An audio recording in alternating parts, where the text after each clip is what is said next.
ये आपके पास कुछ डेफिनेशंस हैं, ठीक है। ये शायद आपने की भी होंगी +2 में ना, जब आप कर्व स्केचिंग करते थे या मैक्सिमम मिनिमम निकालते हैं।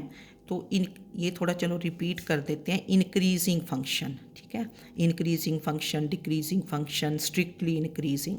तो इंक्रीजिंग फंक्शन क्या होता है? Function F x is said to be increasing function if for x1 less than or equal to x2, this implies f of x1 is less than or equal to f of x2 कि inequality same रहती है increasing में। अगर आप f apply करते हो, अगर यहाँ x1 लेस देन और इक्वल टू x2 है तो f of x1 is less than और equal to f of x2 same रहा।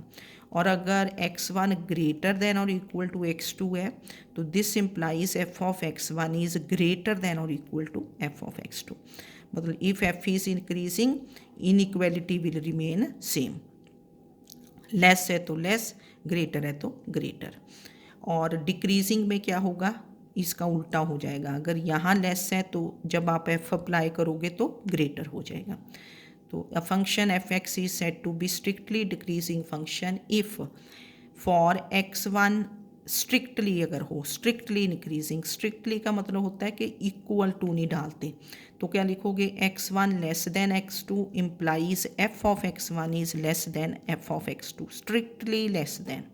मतलब डेफिनेशन सेम रही इंक्रीजिंग की।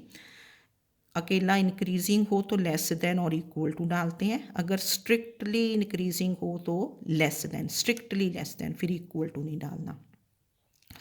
तो x1 greater then x2 implies f of x1 is greater than f of x2। मतलब main बात ये है कि इफ़ f इज़ इंक्रीजिंग तो इनइक्वलिटी सेम रहेगी। x1 less than x2 implies f of x1 is less than f of x2।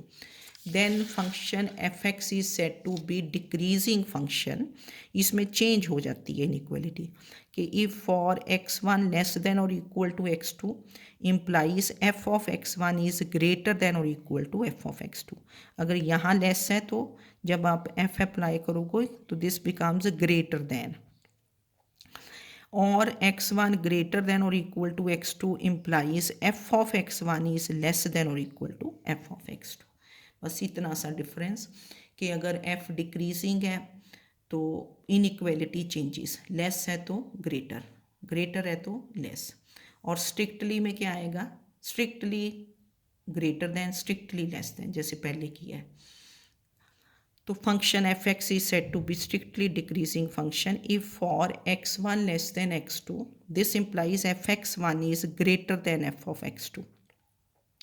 x1 less than x2 implies f of x1, जब आपने f apply किया तो ये ग्रेटर बन गया। और x1 greater then x2 implies f of x1 is less than f of x2। Inequality change होगी।